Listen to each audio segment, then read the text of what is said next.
Bienvenue à tous dans cette nouvelle journée du festival Regard de Femmes. C'est le 9e festival organisé par l'association Troubadour qui se trouve au 31 avenue du Général de Gaulle à Libourne. Aujourd'hui, nous avons plusieurs rencontres. Nous allons commencer par les femmes en politique, là tout de suite maintenant. Ensuite, à 14 h, nous avons les femmes, célibat, séduction, reconquête. À 16 h, nous avons une émission sur que sont-elles devenues. Nous allons avoir Valérie Ammonot qui va venir parler d'un film, d'un documentaire qu'elle est en train de monter sur des femmes qui ont monté le Kilimandjaro entre janvier et février dernier. Donc ça va être super intéressant.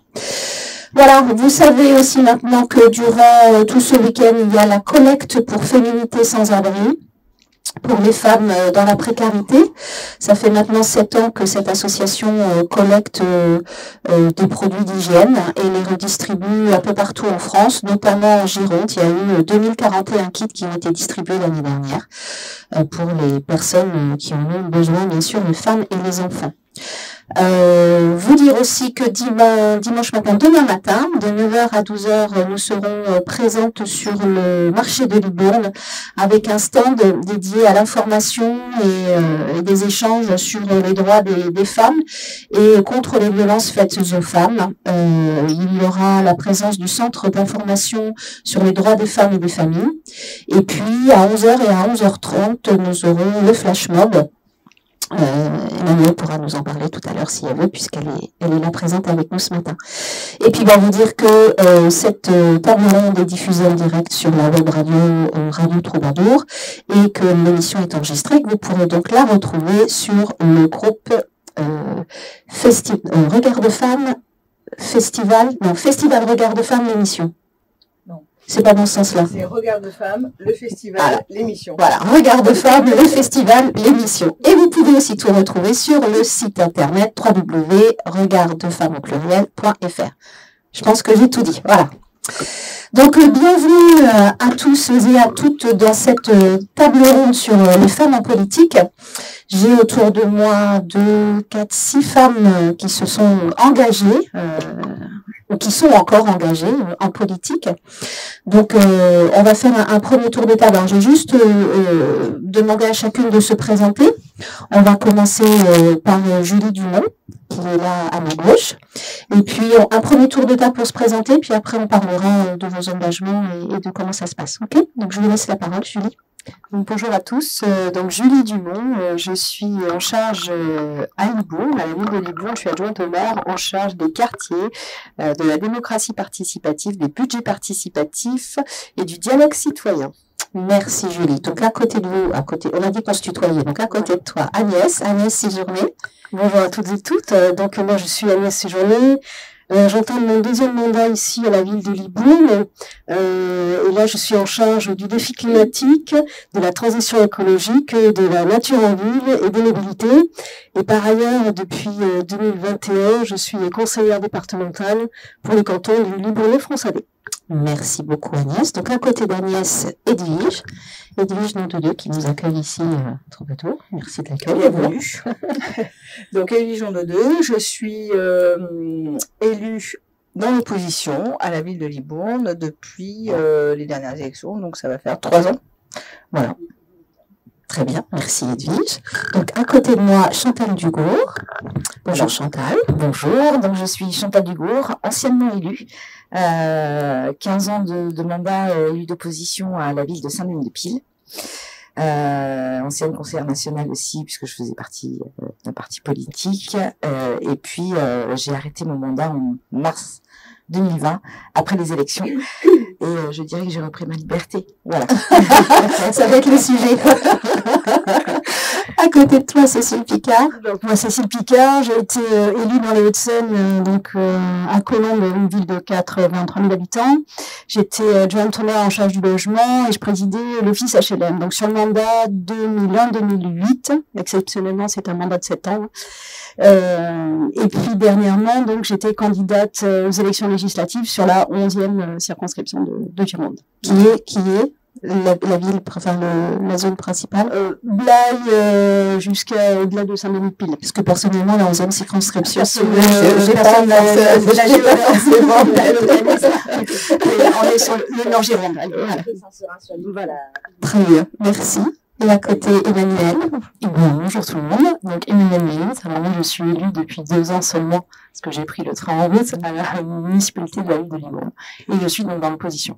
Très bien. Et donc, chorégraphique de exactement. Très bien. Donc, tu nous en parleras tout à l'heure. Donc, après ce tour de table de présentation, j'aimerais vous poser une première question. Est-ce que vous répondez dans l'ordre que vous voulez, hein, c'est comme vous voulez. Est-ce que la politique, ça a toujours été une passion? Est-ce que c'est quelque chose, vous vous êtes engagé très jeune, vous avez toujours eu cette fibre-là? C'est quelque chose qui vous a fait vibrer au travers de vos engagements associatifs ou dans des mouvements étudiants ou autres qui ont fait que maintenant vous êtes élu, ou est-ce que vous êtes là un petit peu parce qu'on vous a demandé de venir et du coup vous avez dit ok, je m'engage. Donc je sais pas. Je peux commencer, je vais peut-être pas être la meilleure pour commencer, parce que moi, je crois que je suis un peu... ça fait 17 ans que je travaille dans le milieu du développement territorial, durable, globalement. Oui. Donc, je veux dire que je travaille avec les politiques, je travaille sur des sujets politiques depuis longtemps. Par contre, je n'avais jamais eu l'idée de m'engager moi-même en politique, ça, c'était pas quelque chose qui m'avait traversé l'esprit. Et c'est un petit peu le hasard des choses qui a fait que voilà, un jour Agnès séjournée m'a demandé en 2020, est-ce que tu veux être avec moi sur la liste avec nous, enfin voilà, est-ce que tu veux qu'on t'engager en politique, voilà. Et là ça a été, alors après la stupéfaction, la surprise, j'ai avancé, reculé, je ne savais pas trop, et puis bon, je me suis dit finalement t'as toujours voulu agir pour le développement des territoires. T'as essayé l'associatif, t'as essayé professionnellement, t'as essayé plein de choses, bah pourquoi pas essayer ce levier-là, qui finalement est le levier évident pour beaucoup de gens, mais qui moi m'avait pas tenté jusque-là en tout cas. Parce que le politique est celui qui finalement donnait les orientations pour le job que tu faisais. Alors, lui donnait des orientations principales. Moi, je faisais du conseil, donc, enfin, je fais toujours d'ailleurs du conseil. Donc, c'est-à-dire, c'était un échange entre des enjeux politiques et puis peut-être des aspects plus techniques. Voilà, donc je connais le langage et la culture politique, mais pour autant, je le pratiquais pas de l'intérieur. Voilà, j'arrivais plutôt comme un conseil et du coup, j'étais assez bien écoutée. J'en dirai plus après. Suite au prochain épisode. Agnès, est-ce que la politique est dans tes gènes depuis toute petite? Alors, pas du tout depuis toute petite. En revanche, depuis toute petite, c'est vraiment la fibre, l'engagement écologique qui est là. Voilà. D'accord. De fait. Donc, c'est par l'écologie? Oui, c'est par l'écologie et après, ça s'est raccroché. Bon, d'abord, l'engagement s'est traduit par un investissement dans l'associatif. Ouais. Et puis, professionnellement, j'ai commencé à travailler avec des politiques. Et alors moi je suis élue sous une étiquette Europe Écologie Les Verts, hein, donc identifiée clairement écologiste, et donc travaillant avec des élus écologistes. Et forcément quand vous mettez le doigt dedans, rapidement vous y passez le bras. Et rapidement c'est quand même une suite un peu logique de s'impliquer soi-même, parce qu'on se dit bon, le travail qu'on fait au niveau de l'associatif, on peut le décupler en fait, au niveau politique, et puis peut-être que moi aussi à ce moment-là j'avais envie de m'investir d'une façon différente aussi, voilà. Et donc Est-ce que ton métier, ton métier au départ, c'est aussi dans l'écologie? J'étais chargée de communication longtemps pour le groupe des élus écologistes à la région Nouvelle-Aquitaine. D'accord. Voilà.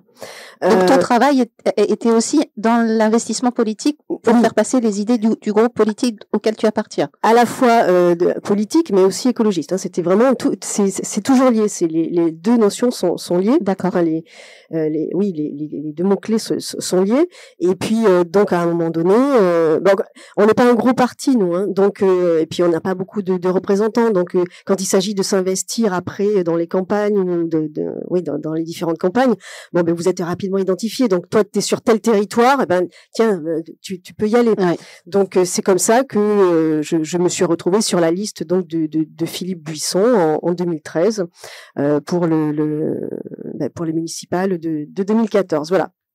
Et puis on y prend goût en réalité. Ouais. On y prend goût. Donc alors on en parlera après, mais c'est beaucoup d'investissement, mais on y prend goût. Donc on reste sur un deuxième mandat. Et puis comme vous avez du coup un petit peu de surface, on vous propose pour d'autres élections.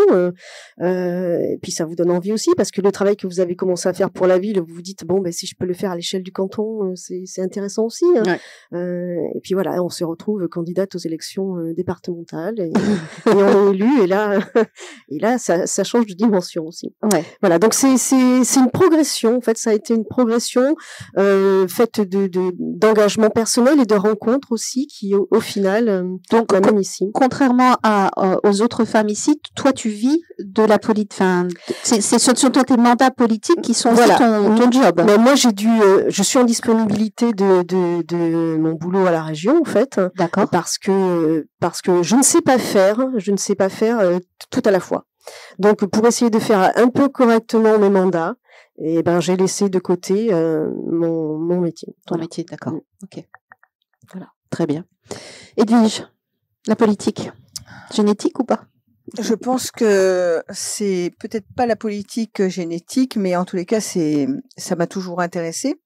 Et de m'engager aussi pour les autres, parce que depuis toujours, j'ai été dans le monde associatif, dans le monde militant. Donc dans une autre vie, comme j'étais dans le milieu agricole, je faisais partie des paysans travailleurs. J'ai milité pour la défense d'une certaine agriculture aussi, etc. Après, ça a été dans pendant 10 ou 13 ans, je sais plus, dans le milieu LGBT et puis le milieu aussi féministe. Donc voilà, et donc petit à petit, j'ai élagué un peu parce qu'on peut pas être sur tous les fronts. Donc maintenant, je m'attache plus à la cause féminine. Et puis après, bon, ça a été une opportunité on m'a proposé d'être sur une liste donc de Charles Pouvreau, hein.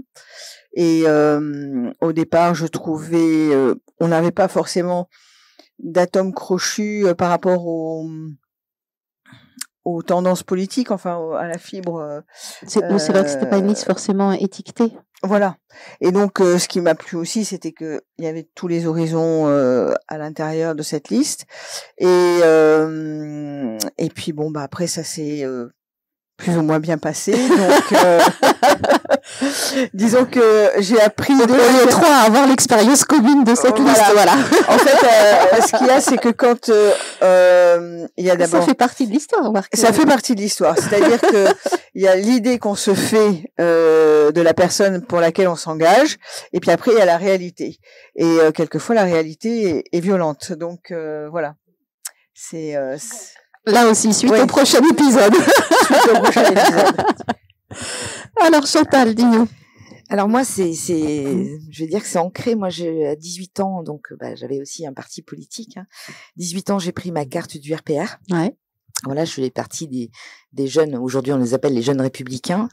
L'engagement parce que j'étais aussi à l'époque devenue secrétaire du football de ma commune. Ah, voilà, oui. Donc très jeune en fait, et cette envie en fait d'aider les autres. Je crois que c'est ça qui m'a motivée toute ma vie et qui me motive encore. Enfin, je vous le dirai tout à l'heure dans ce que je fais aujourd'hui, puisque moi j'ai tout arrêté au niveau de la politique. Je rejoins un petit peu Agnès dans ce qu'elle disait. Moi, sur mon parcours, 18 ans, donc la carte du RPR, 2008, présente sur la liste électorale à Saint-Denis-de-Pile. De par démission, je suis arrivée au conseil municipal en 2010. Et puis, je fais partie de la 11e circonscription, parce que Saint-Denis-de-Pile en fait partie. Donc, à l'époque, c'était donc l'UMP encore, et on est venu me chercher pour être suppléante du député qui allait se présenter.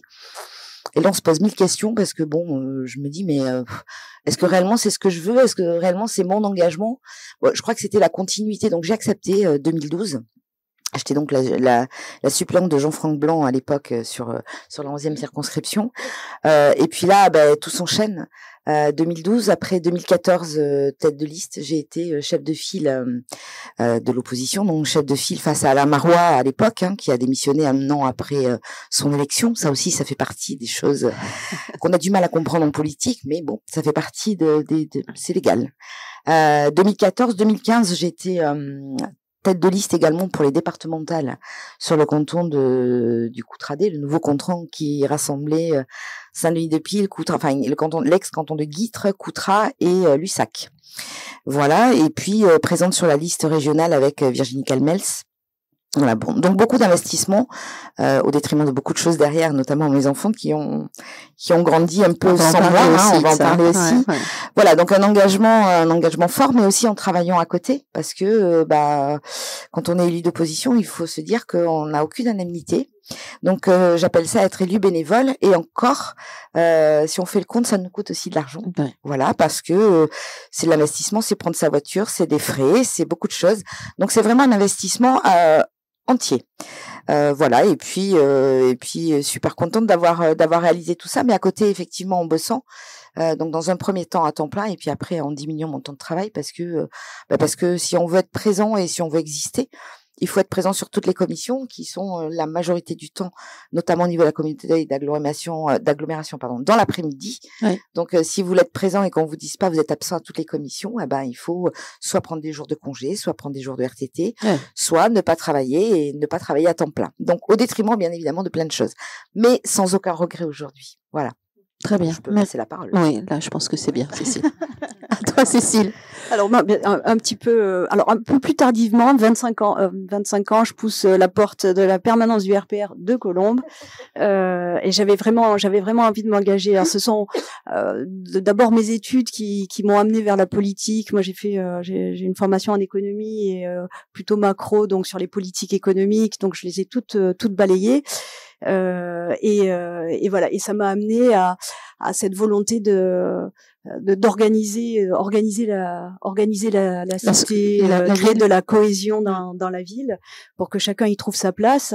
Et je me suis dit soit on râle, on est mécontent, on regarde les politiques, puis on dit non, soit on s'engage, on y va, on prend ce risque-là parce que c'est comme vous le disiez toutes, c'est quand même un sacrifice malgré tout de s'engager parce que on laisse de côté un certain nombre de choses. Ouais. Ça nous prend beaucoup de temps. Et donc je pousse cette porte de la permanence du RPR. On m'accueille bien sûr avec une recrue, yes. Voilà.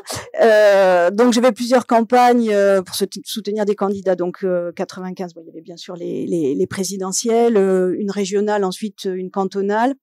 Et puis en 2001, on me propose aussi d'être sur la liste. Bon, j'avais un peu poussé pour y aller. C'était vraiment une démarche volontaire. Je voulais vraiment m'engager. Et donc sur cette liste à Colombes, et on a gagné la ville. Et là, ça a été vraiment un investissement total. Plus de boulot. Je me suis consacrée vraiment à mon mandat.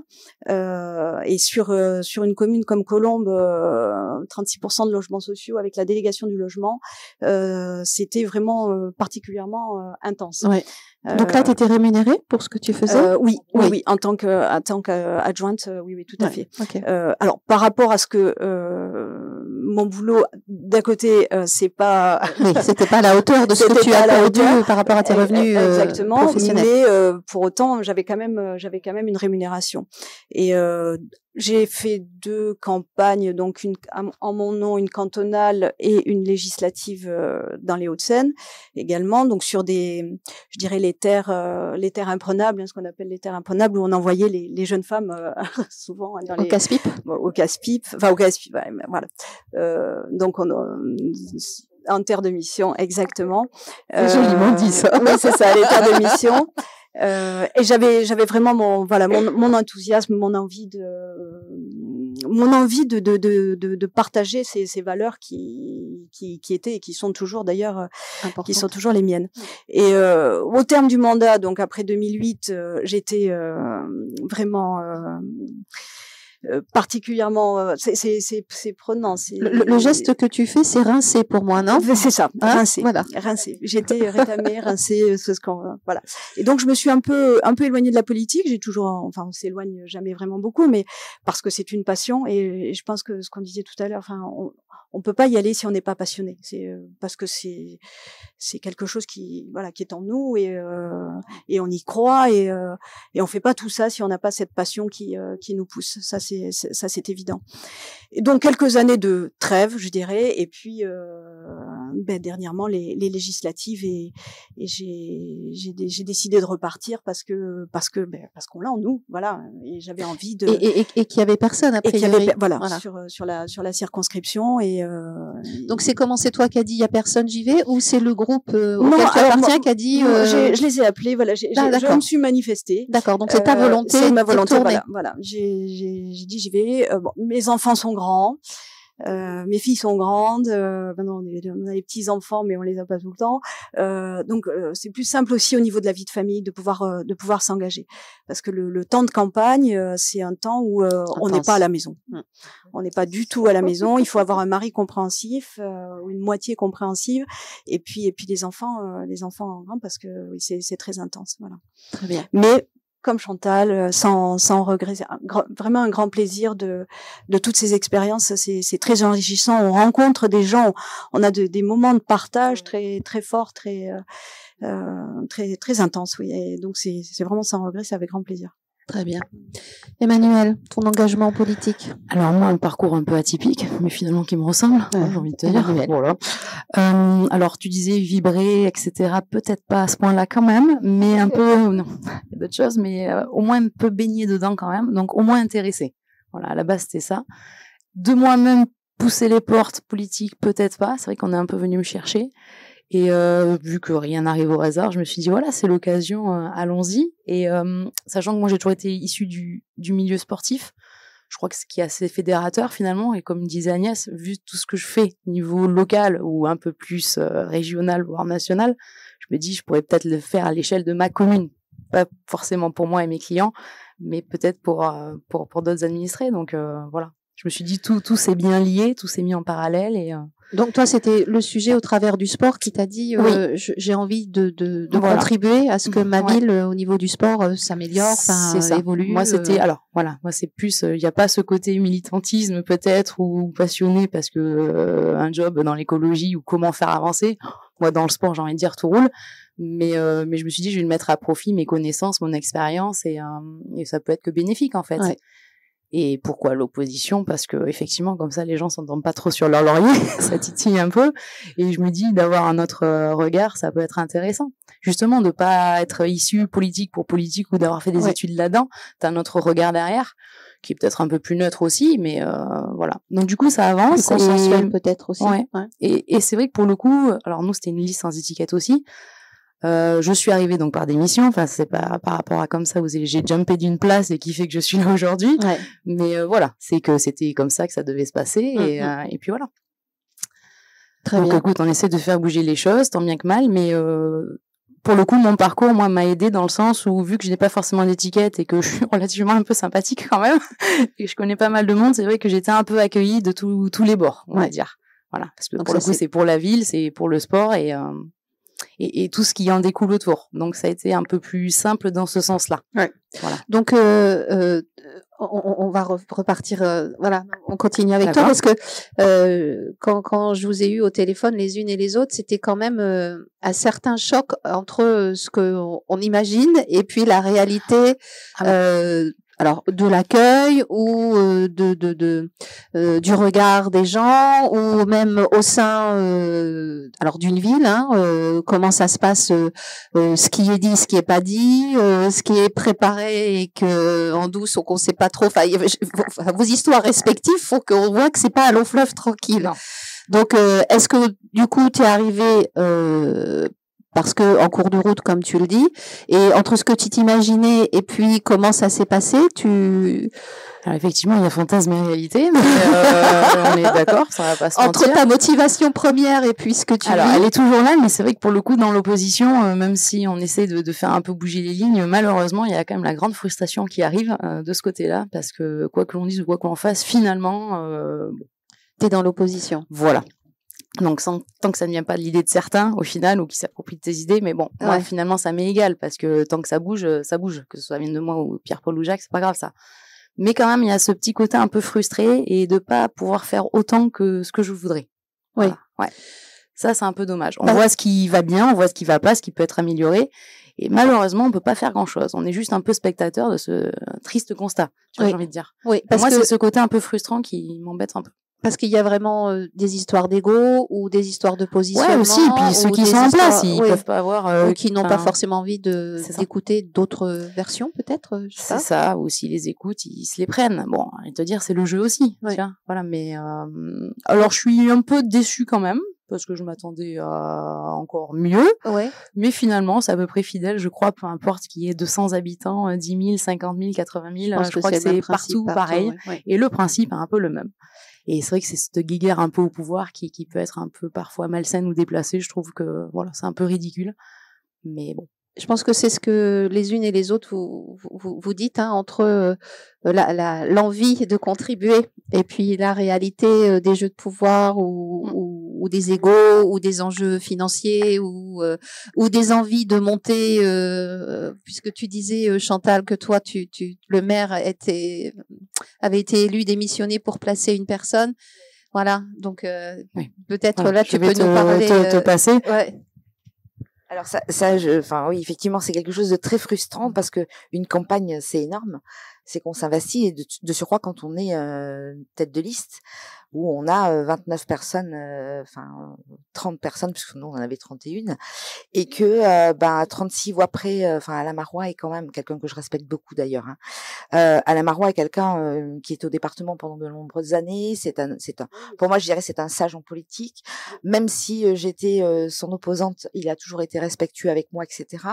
Alors, au-delà de la frustration de se dire j'ai perdu 36 voix la commune, au-delà de ça, c'est aussi la déception. La déception parce que on se dit voilà, moi je suis sportive à la base aussi, et je crois que ça aide beaucoup les valeurs du sport. Je suis sportive, je me mets sur une ligne de départ et je me dis voilà. Au final, il y a un gagnant, il y a un perdant. C'est comme ça. Le soir des élections, 2014, je suis allée voir Alain Marois. Il y avait les journalistes, etc. Tout le monde était là parce que tout le monde s'inquiétait pour la commune de Saint-Denis qui allait passer de l'autre côté, à la droite. C'était catastrophique, cette façon de le dire. Ouais. Je suis allée voir Alain Marois et je lui ai dit, félicitations. Et je l'ai embrassé. Mais voilà, félicitations. Ok, on est des sportifs tous les deux, on s'est mis sur une ligne de départ. Vous avez gagné, j'ai perdu, j'accepte la défaite, il n'y a pas de problème. La grosse déception, c'est 18 mois plus tard, où j'apprends, parce que c'est même pas du direct, c'est de se dire, voilà, finalement, je m'en vais, je laisse la place. C'est quelque chose qui était prévu, puisqu'on l'avait entendu. Il m'avait certifié dans les yeux que c'était pas ça, c'était pas du tout ça. Donc là, oui, première déception en politique, en se disant, où je suis tombée, quoi. Elle est où l'honnêteté? Ça commence mal.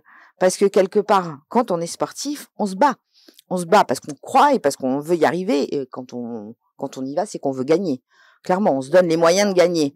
Mais 1 an et demi plus tard, qu'on vous dise... Alors ça, c'est la grosse première déception en politique pour moi.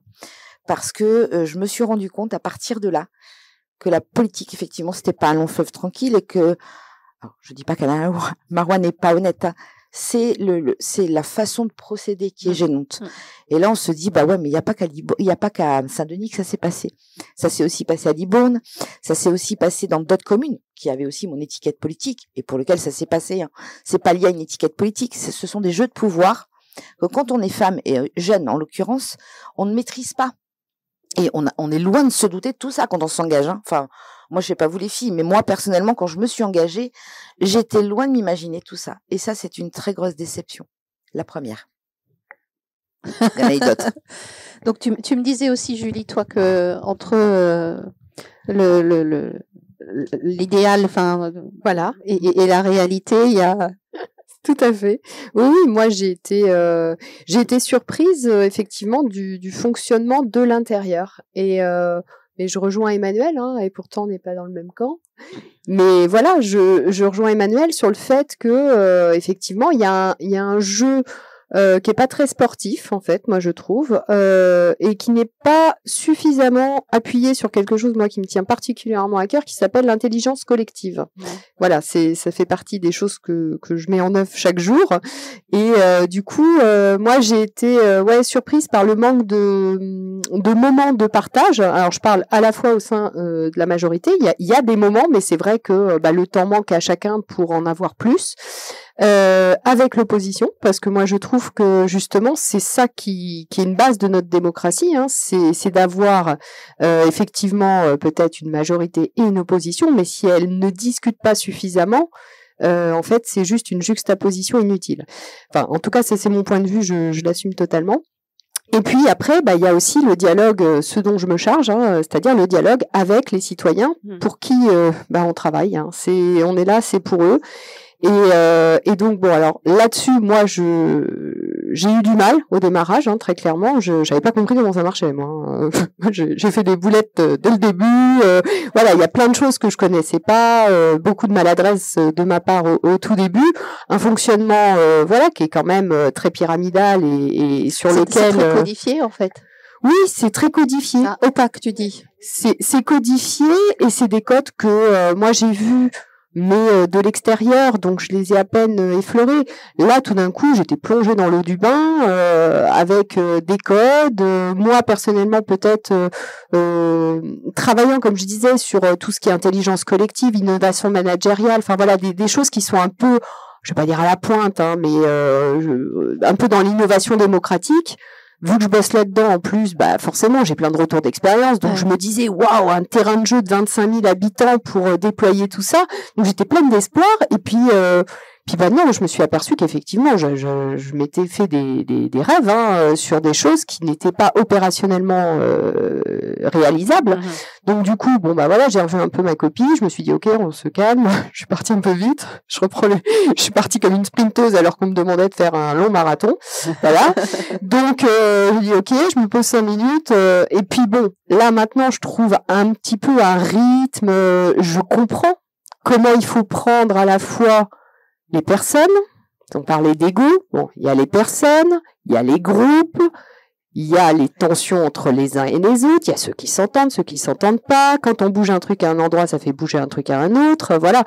Donc c'est comme si on vous demandait de jouer aux échecs, mais vous ne savez pas à quoi servent les pièces, vous savez pas quelles sont leurs valeurs, et du coup, vous tâtonnez un peu. Donc oui, alors de là parler de déception, non, parce que moi je pense qu'on apprend toute sa vie et comme tu disais Emmanuel, les choses n'arrivent pas par hasard. Donc je me suis dit, ça t'arrive, allez, on se jette dans le bain et puis on voit ce que ça donne et on apprend, on emmagasine de l'expérience, des émotions, voilà. Et donc pour moi c'est très positif d'avoir cette expérience. Par contre, oui, j'ai vu un vrai gap entre ce que je m'imaginais et ce que j'ai découvert, quoi. En fait, on peut dire qu'il n'y a pas forcément un cours d'introduction à la vie politique une fois qu'on est élu. On vous donne les clés. Du tout. Et ce qui est aussi, c'est que la constitution d'une liste, c'est une somme de personnalités complètement différentes qui se connaissent pas. Quand on a constitué la liste. On s'est vu pendant la campagne, mais on se connaît pas. Et là, il faut apprendre aussi à vivre ensemble. Et si le maire a pas cette capacité à créer cette cohésion, à créer une dynamique collective, alors là, on a beaucoup de tensions, les égos qui s'expriment, les frustrations, c'est voilà. Et puis il y a les élus qui comptent, ceux qui prennent leur place, et puis ceux qu'on écoute moins parce qu'ils la prennent moins. Voilà, c'est un jeu, un jeu de pouvoir et de personnalité, mais qui est le reflet de ce qu'on peut avoir dans la société. Bien sûr. Voilà, puisqu'on est une somme de personnalités, reflet de la société. Ouais. Les frustrations aussi, Agnès, Edwige? Des frustrations, ou des déceptions. Forcément toujours. Moi, j'ai l'habitude de dire que quand même la politique, c'est l'art d'avaler les couleuvres. Mais ça, je l'ai pas découvert en étant élu.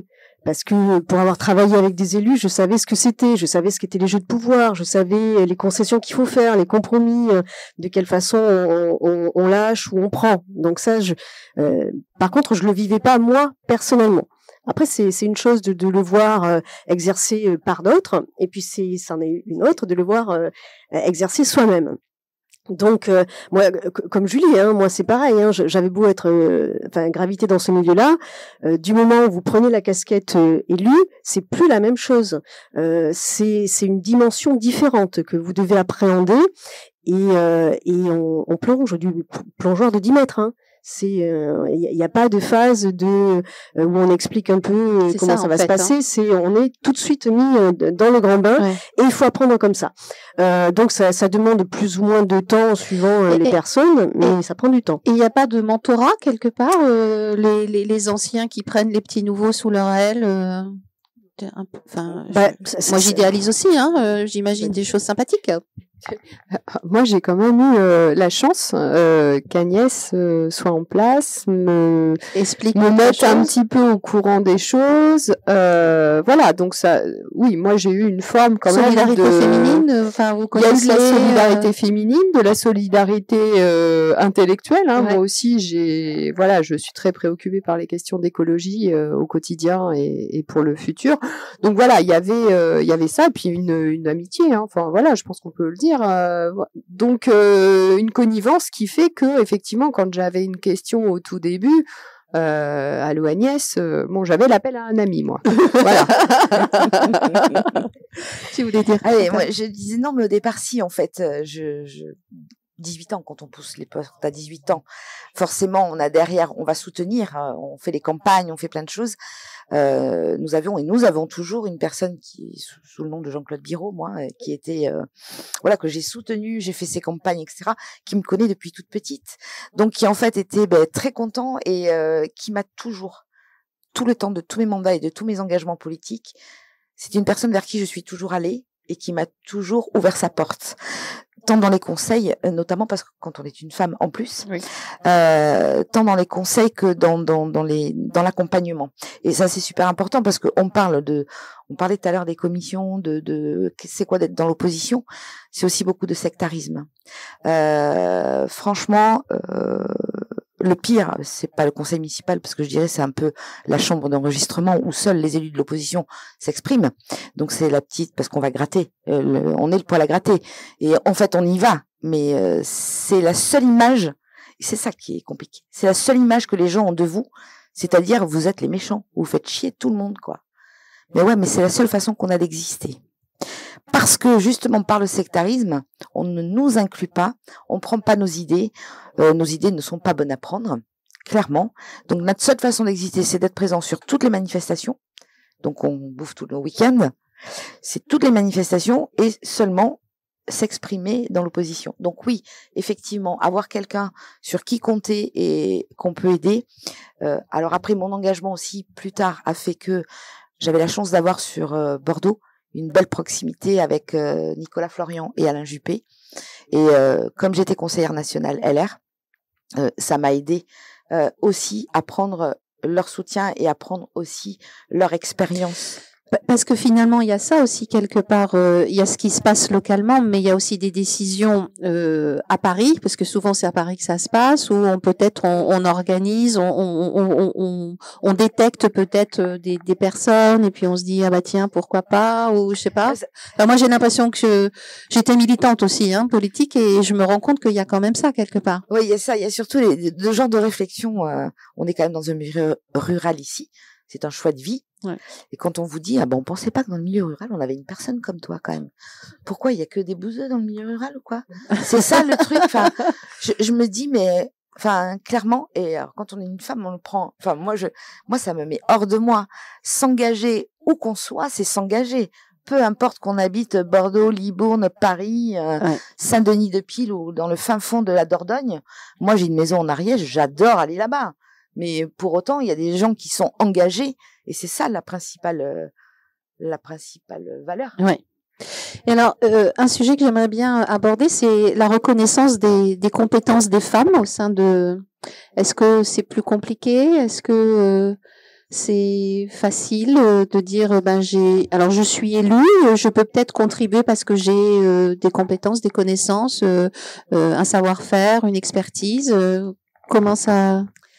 Si je peux commencer, c'est en fait, au départ, il y a la délégation qu'on vous a attribuée déjà. En fonction du poids de la délégation que vous avez.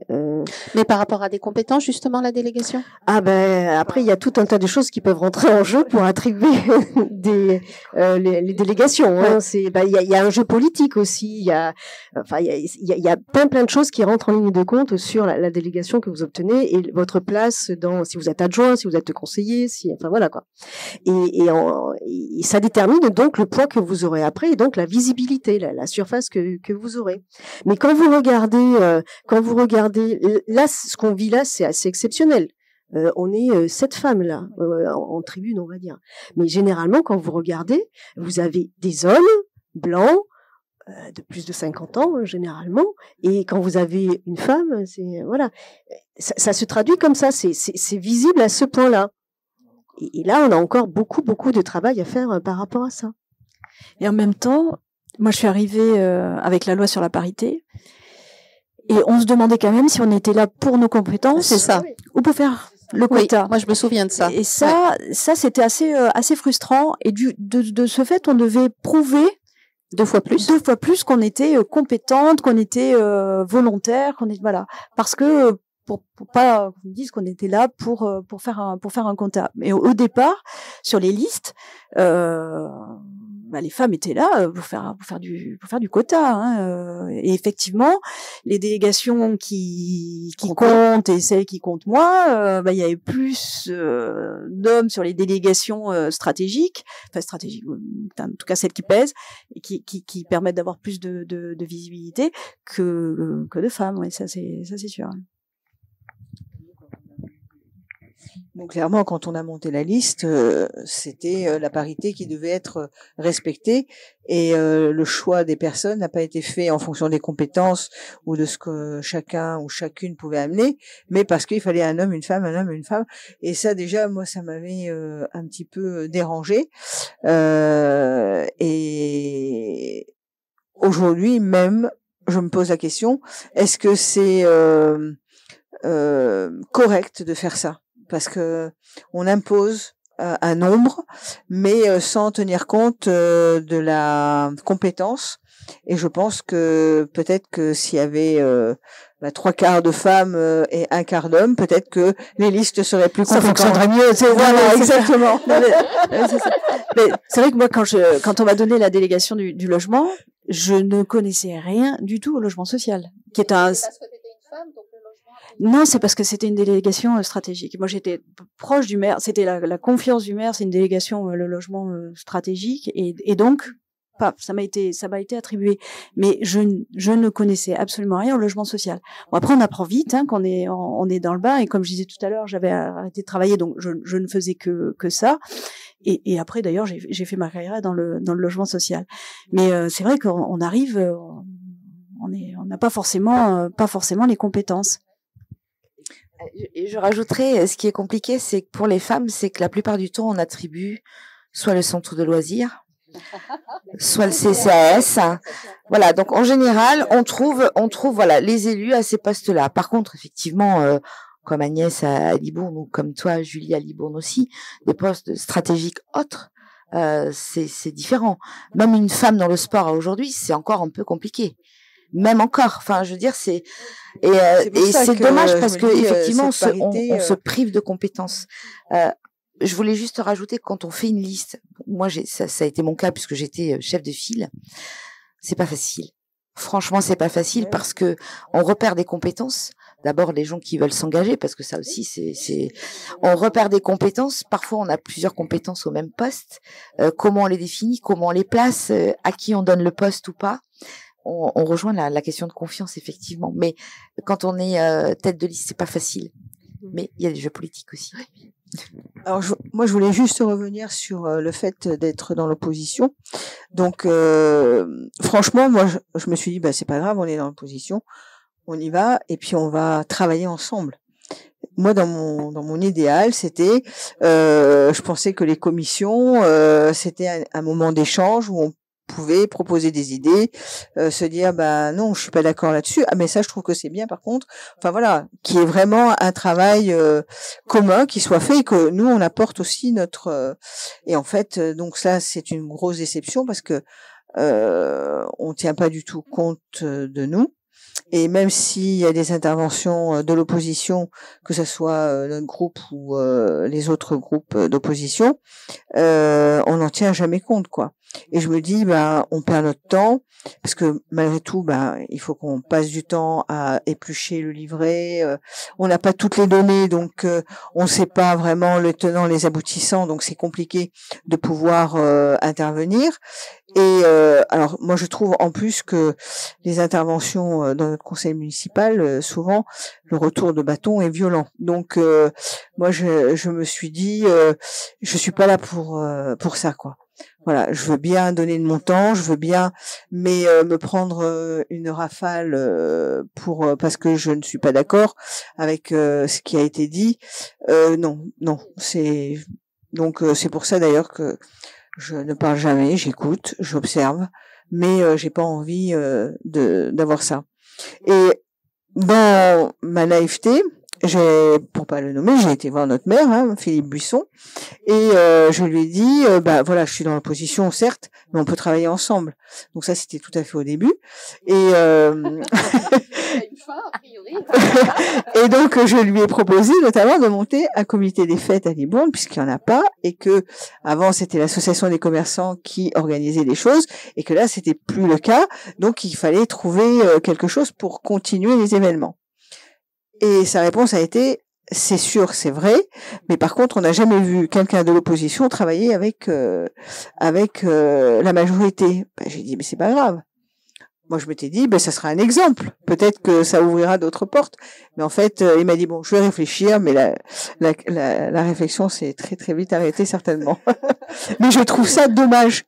Parce qu'en fait, c'est mettre entre parenthèses des capacités, des bonnes volontés qui étaient, voilà, et sans arrière-pensée, sans rien du tout. Parce que c'est comme ça. Mais bon, voilà. Donc ça fait partie des expériences. Oui, moi sur la question de la compétence, j'ai envie de dire, c'est pour ça que je pense qu'on s'est tourné vers moi et c'est aussi pour ça que j'ai accepté, c'est-à-dire qu'on me demandait pas de devenir une championne du logement ou du HLM et tant mieux parce que en fait ça pour le coup je l'aurais pas accepté.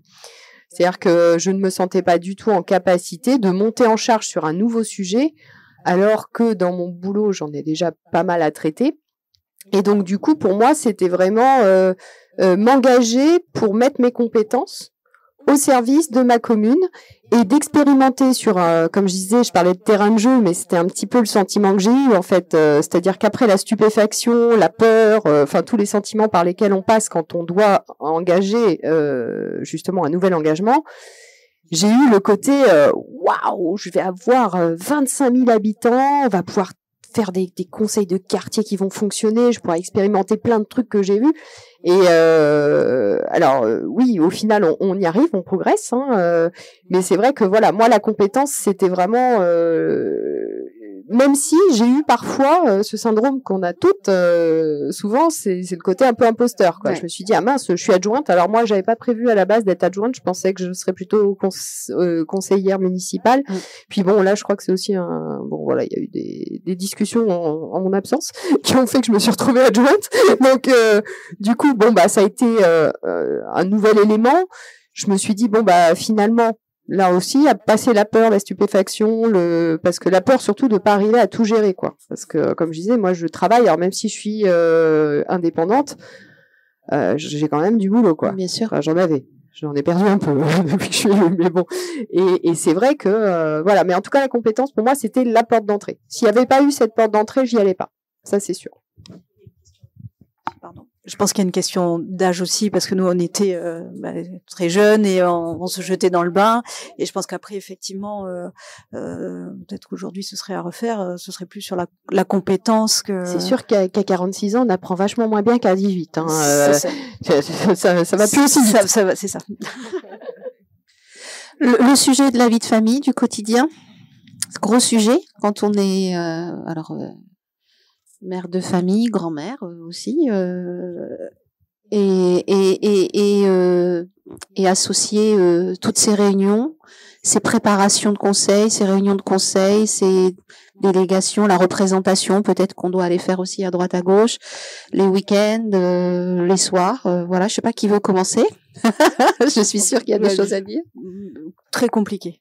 Très très très compliqué parce que on est tout le temps sur le terrain, tout le temps parti, tout le temps enfin quand j'étais à Colombes, donc mes filles avaient 10 et 8, enfin voilà, elles étaient petites. C'était très compliqué, très très compliqué, et d'ailleurs on s'est séparés, enfin ça a amené à une séparation. Alors je ne sais pas si, mais je pense que oui, la politique y est pour beaucoup. Parce qu'on prend des chemins différents, parce qu'on est plus là, quoi. On est complètement absorbé. Ouais. D'où l'importance, je crois que c'est toi, Gilles, qui disait l'importance d'avoir un compagnon, une moitié qui est... non, c'est toi, Chantal. Qui l'ai dit, c'était... Non, c'est Chantal, c'est Cécile qui disait l'importance tout à l'heure d'avoir une moitié... Ah non, c'est Marie-Laure Hubert-Nasser hier qui en parlait, de l'importance d'avoir, parce qu'elle a écrit un livre, Le petit guide à l'usage des femmes qui s'engagent en politique. Et tu l'as lu? Non. Je connais le personnage. Ouais. Et hier, elle parlait de l'importance, puisqu'elle parlait de sa vie politique, puisqu'elle a un engagement auprès d'Alain Juppé à la communication. Ça. Et et qu'il y a des codes et que justement décoder est pas évident, et aussi la vie au quotidien. Je vais revenir sur la vie privée à côté. Effectivement, quand on s'engage jeune.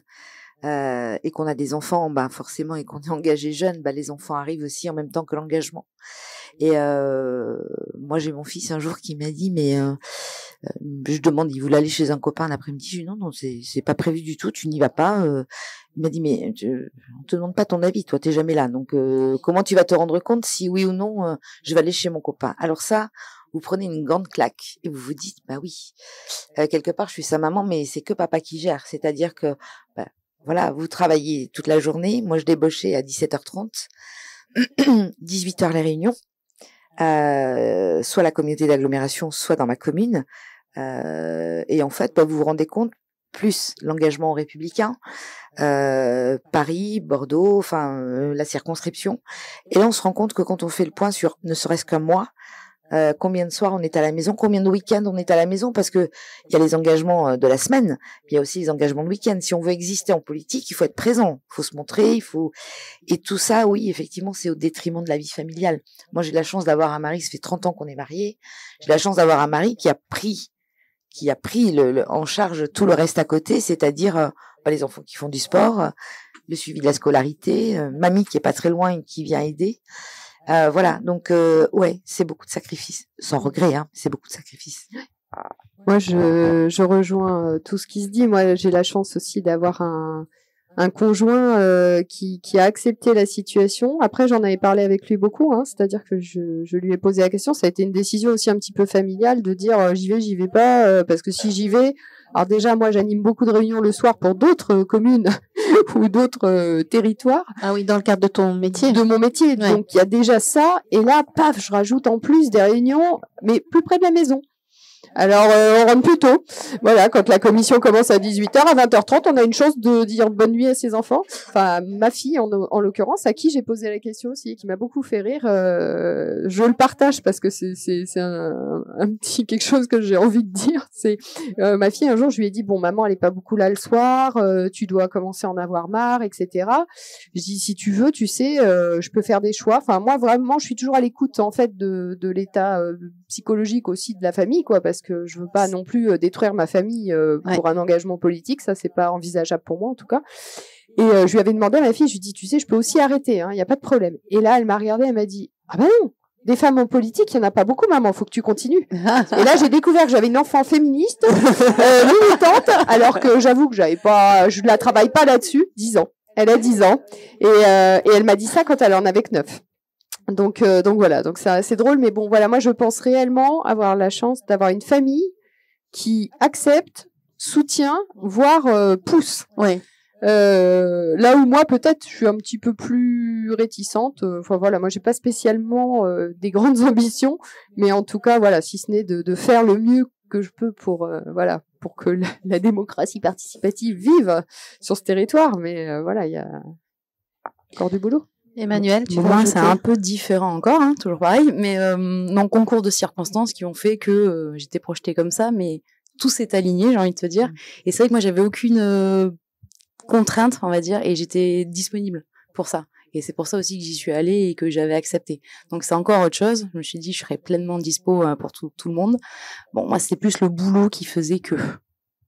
Parce que moi, les horaires, je rentre avant 22h. C'est vendredi, samedi, dimanche, 7 jours sur 7. Je prends pas de vacances, j'ai pas de jours fériés, etc.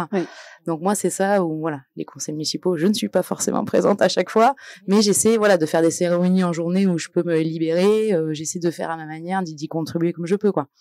Voilà, toutes les associations sportives, dès qu'il y a un événement, j'essaie d'y être, voilà. Mais j'avais ce côté un peu free et hyper intéressant pour le coup de profiter pleinement finalement de l'expérience, en fait. Donc, voilà. Donc un peu déçu que tu sois pas plus. Eh bien c'est ça. D'où aussi impliqué. Voilà. Ouais. Donc voilà. Je comprends. Le soutien que j'ai eu, c'est ma maman. Heureusement qu'elle est là, mais on a pu partager ça aussi. Et voilà, c'est vraiment l'expérience dans sa globalité que l'on a partagée. Mais pour le coup, ma fille qui est assez grande est assez autonome. Et puis le reste, voilà. Agnès, tu veux dire quelque chose? Clairement, la vie politique et la vie de famille, ça peut pas aller ensemble. C'est clairement impactant sur la vie de famille. Vous faites un choix. Alors comme Julie l'a dit, c'est un choix concerté. Ça peut être un choix concerté, ça peut être un choix subi. C'est vrai qu'on a quantité d'exemples en tête de couples qui ont explosé en vol parce que c'est très très impactant. Les réunions sont le soir. Rien que cette semaine, j'ai passé 3 soirées où je suis rentrée, le plus tôt, ça devait être 20h15. Donc bon, il se trouve que maintenant ma fille est grande, elle est étudiante, donc elle vit plus avec nous, mais pendant les 10 dernières années, elle a vécu ça. Alors, l'aspect un petit peu positif, parce que faut aussi trouver des aspects positifs, c'est que il y a des moments où j'ai réussi à l'embarquer avec moi. Elle a adoré tous les moments de campagne, par exemple. Pouvoir distribuer des tracts, faire du boitage, mettre dans les boîtes aux lettres. Fierté aussi. Je me souviens que pour une campagne des législatives sur laquelle j'étais, comme elle était déjà plus grande que moi à l'époque, elle m'avait accompagnée. Là, on avait fait le tour du Fronsadé et elle pouvait coller les affiches. Et ce sont des moments qu'on a partagés ensemble, en fait, des moments vraiment de partage. Et chaque fois qu'on voit certains villages du Fronsadé, on se disait, ah, tu te souviens, là, on avait cherché pendant 2 heures où étaient les panneaux. Voilà, c'est une connivence, et ça, c'est le côté un peu positif et qui fait que, voilà, ça fait briller un petit peu la chose et ça la rend un petit peu plus chaleureuse, parce que le reste, c'est surtout des soirs où vous, à l'époque où je bossais encore à la région, vous descendez du train et vous enchaînez sur la mairie et vous rentrez chez vous, il est 20h30, 21h et vous n'avez plus d'énergie. Vous n'avez plus d'énergie pour votre fille, vous n'avez plus d'énergie pour votre mari, vous en avez à peine pour vous. Voilà. Et ça, c'est vraiment pendant. C'est en ça que je dis que la vie politique, elle n'est pas faite pour les femmes. Mais c'est à nous aussi. C'est à nous de faire en sorte qu'elle soit adaptée à ce que à nos modes de vie aussi. Donc et plus il y aura de femmes en politique, et plus ça pourra changer. C'est justement le dernier tour de table que je voulais faire, parce que ça fait déjà 1 heure qu'on échange. Qu'est-ce qu'on peut faire, enfin, par rapport à votre expérience que vous avez, est-ce que vous avez des pistes d'amélioration, si on peut dire, ou des suggestions, ou des envies, ou des grosses frustrations, ou au contraire, enfin, j'aimerais bien qu'on termine sur un côté un peu plus positif et de dire j'y retourne ou j'y retourne pas, et puis si j'y retourne, dans l'idéal, faudrait qu'il y ait ça et ça, par exemple. Qui veut commencer? Julie. Moi, je veux bien commencer. Après, je compte sur l'intelligence collective de ce groupe. Voilà, je pense que déjà, le fait qu'on soit assises tout ensemble, alors qu'on est sur la même commune pour certaines, majorité opposition pour d'autres, je pense que c'est déjà pour moi, c'est un joli moment. Et je suis contente déjà de le partager avec vous. Parce qu'en fait, moi, je pense que un des leviers, en tout cas moi, celui que je vois d'amélioration, et je pense que je parle pas seulement pour Libourne, je pense que c'est assez généralisé. C'est un petit peu ce que disait Chantal à un moment, c'est-à-dire qu'il faut faire connaissance. Faut se connaître en tant qu'humain avant d'essayer de travailler ensemble. Et je pense que c'est ce qui manque aujourd'hui beaucoup en politique. Moi, en tout cas, c'est ce qui m'a manqué. Alors, je suis arrivée peut-être en fin de campagne, donc j'ai loupé des étapes cruciales, mais c'est d'abord de se connaître en tant qu'humain, de s'apprécier. Voilà, moi je sais que autour de cette table, il y a des gens avec qui j'ai envie de bosser, j'ai envie de réfléchir. Voilà, et je pense que c'est ça la clé, c'est de se dire en fait en intelligence collective, ce qu'on dit, c'est que elle s'active quand on a un but commun. Je pense qu'on a tous le même but. C'est faire en sorte que nos administrés vivent mieux dans cette ville. Donc le but commun, on l'a. L'intelligence individuelle, on l'a. Donc l'intelligence collective, on l'a. Et il n'y a plus qu'à l'activer. Mais pour ça, il faut déjà tisser des liens suffisamment forts entre les personnes, se respecter, se connaître, se comprendre. Voilà. Et moi, je pense que c'est ce côté humain en politique qui me manque beaucoup. Donc, c'est plus par rapport à une attitude personnelle de chacun, le respect de la différence de l'autre, différence d'idées, différence de personnalité. Ouais, c'est ça, c'est de se dire, en fait, celui qui me dit je suis pas d'accord avec toi ou qui pose une question, en fait, ne me veut pas du mal. Hein. Juste, il essaye de challenger le projet jusqu'à ce que le projet, finalement, soit mieux partagé. Et pour moi, et moi je le vois dans mon métier, quand quelqu'un dans un groupe a toujours des idées un peu noires, etc., en fait c'est une personne qu'on va utiliser. On sait que cette personne-là, elle voit les défauts d'un projet. Et donc du coup, on va le titiller pour qu'il nous dise tout ce qu'il voit comme défaut, et puis derrière, bah on corrige les défauts. Et puis boum, on a un truc qui correspond beaucoup mieux. Et donc, en fait, tout ça, moi, je trouve que c'est vraiment à retravailler parce qu'il y a aujourd'hui des jeux de posture et d'ego qui empêchent, en fait, il y a une espèce de travail de théâtralisation. Hein, on disait, voilà, il peut y avoir de la violence en politique, mais en fait, c'est quasiment une violence feinte. Mieux vaut se respecter, se dire bonjour, se parler, échanger, dans un climat apaisé, et là on va avancer. Alors que moi ce que je vois aujourd'hui, c'est beaucoup d'opposition, je parle pas d'opposition de vous, hein, mais d'opposition de gens qui se rentrent dedans par principe parce qu'ils sont pas du même camp, alors que en fait ils disent quasiment la même chose des fois en plus, hein. Surtout sur des échelles de villes de 25 000 habitants, ou même je prends Saint-Denis-de-Pile, voilà, 5 000 habitants, sincèrement. Les enjeux, ils sont partagés globalement. Les solutions, il n'y en a pas 150. Alors, il y a des tendances, certes, mais ça se discute et on peut arriver à trouver des compromis et des consensus. Et voilà, moi c'est là où je suis un peu déçue, c'est que finalement, je pensais que la politique, c'était un peu l'intelligence collective. Et je me rends compte qu'il y a quand même quelques petits freins à ça. Ouais, je partage, enfin, moi, pour l'avoir vécu donc pendant 15 ans, je partage mais complètement ton avis, Julie, sur le sujet. Quand tu parlais, là, je me revoyais la première fois que je suis allée en commission du CCAS, où il y avait donc des gens aussi extérieurs, puisqu'ils font partie du conseil d'administration. Et les jeux de chaises, incroyable. On arrive en commission, on est autour d'une table, et là, déjà, ils sont tous groupés ensemble. Puis vous arrivez, vous êtes 2. Et là, vous êtes au bout de la table, à part de tout le monde. Je me dis, mais on est où, quoi? C'est à peine si on vous dit bonjour.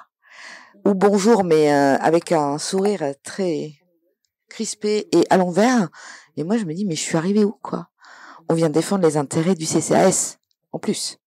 Clairement, on parle de social, on parle de personnes en difficulté sur la commune. Comment on peut aider les gens? Comment voulez-vous qu'on les aide alors que déjà, entre nous, on se bouffe. Et ça, je te rejoins parfaitement dessus. Donc moi, j'avais essayé d'instaurer un discours gagnant-gagnant dans tout le monde et apporter des idées positives. Malheureusement, 2 mandats n'ont pas suffi. Voilà, mais je te rejoins parfaitement sur le respect, parce que l'opposition peut aussi avoir de bonnes idées. On est dans l'opposition parce qu'on n'a pas été élu sur la même liste, mais à la base, on a tous la même envie, c'est d'aller améliorer notre qualité de vie dans notre commune, notre qualité de vie sur le territoire. Alors, pour faire la comparaison des deux, moi j'ai donc fait élu Saint-Denis et aussi élu à la communauté d'agglomération. Je participais à la commission des ressources humaines où on n'avait pas, justement, et ça pour moi c'était très important, et c'est là à la limite où je me suis éclatée le plus, il n'y avait pas cette connotation politicienne en commission. Attention, je précise. Parce qu'après, lorsqu'on nous présentait des projets et qu'on n'était pas forcément d'accord, on pouvait le discuter en commission. Par contre, quand on prenait une décision, il fallait pas que ça aille contre. C'est ce qui m'est arrivé une fois. Mais je n'ai pas changé mon vote. Parce que je validais parfaitement ce que je disais. Et les 2 maires qui étaient avec moi en commission ont changé leur vote le jour du conseil communautaire.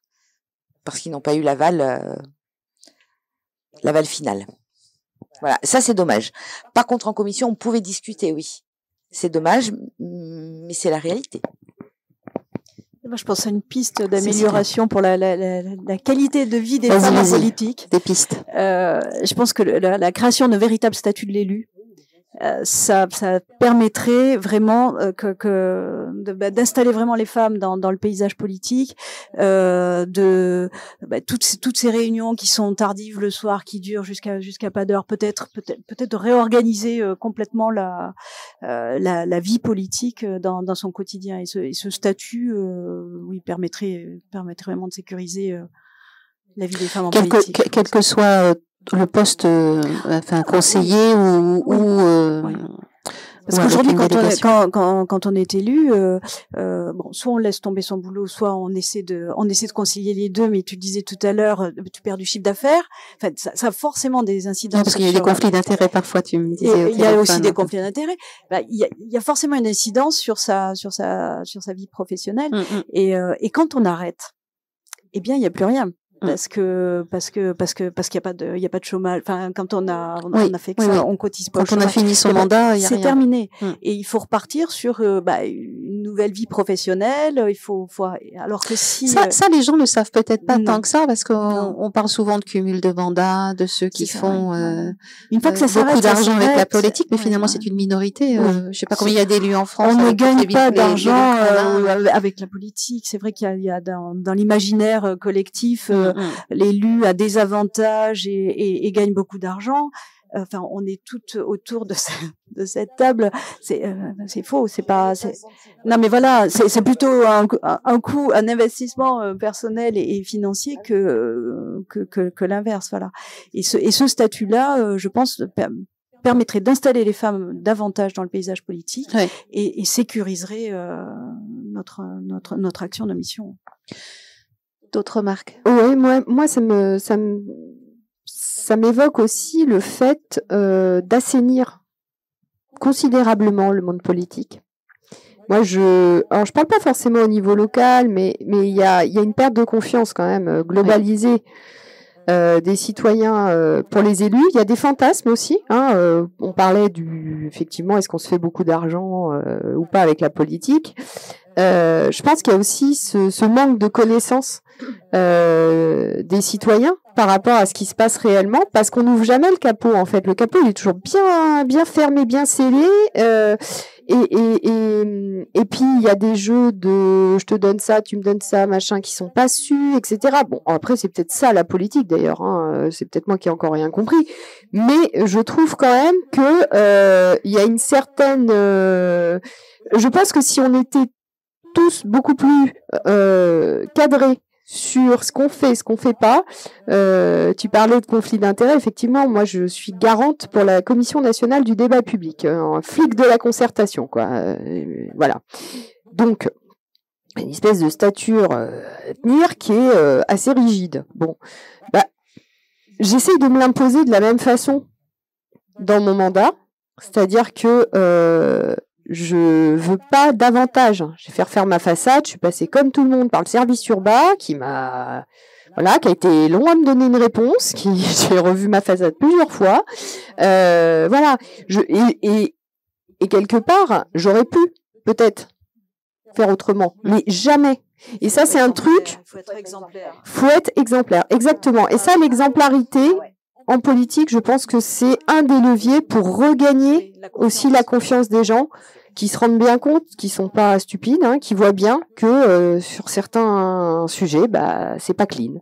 Et ça, voilà, un autre levier, en tout cas que moi je pense qu'il faut vraiment défendre pour regagner effectivement de la crédibilité auprès des concitoyens. Est-ce qu'on a fait le tour de ce que vous vouliez dire? Ah, Edwige. Quelque chose de positif comme ça. En fait, cette aventure que nous on a vécue donc toutes les trois, puisque Céline et Emmanuel, on était sur la même liste. Le temps que j'ai le plus aimé, moi, ça a été le temps de campagne. Parce que là, c'est un temps aussi où on est sur le terrain, où on rencontre les gens, etc. Et donc, je trouve que c'est important. Et puis, malgré, au-delà de tout ça, on a quand même, moi, j'ai fait des connaissances. On s'est connus à cette période-là. Donc, ça a été une aventure humaine. Et je pense que la politique, enfin, pour moi, en tous les cas, c'est avant tout une aventure humaine. Et je pense qu'aujourd'hui, même au niveau, enfin, c'est surtout au niveau national, de tout ce que l'on voit et de tous les débats qui sont aujourd'hui sur le devant de la scène, on a, enfin, l'humain passe au second plan, voire au troisième plan, et c'est ce qui fait que les gens se détournent petit à petit et que la confiance s'en va aussi de nos dirigeants. Et donc, il faut qu'au niveau local, ça commence par là, il faut redonner confiance aux élus, enfin, à la population pour que les élus aient une légitimité et puissent à nouveau avoir une place dans les décisions et que, enfin, que le concitoyen ne soit pas pris pour juste des moutons. Ben vous mettez là et puis vous bougez plus. Je crois qu'aujourd'hui et peut-être que ça sera par les femmes que ça arrivera, puisque tous les grands mouvements, tous les grands changements sont arrivés par les femmes. Donc engagez-vous. Engagez-vous. Merci beaucoup à toutes d'être venues. Si on peut conclure là, moi j'étais ravie de ces échanges entre nous. C'était très très intéressant. Merci Julie, merci Agnès, merci Edwige, merci Chantal, merci Cécile, merci Emmanuel. Et puis à très vite à travailler ensemble, pourquoi pas, sur des projets associatifs ou politiques. Sait-on jamais.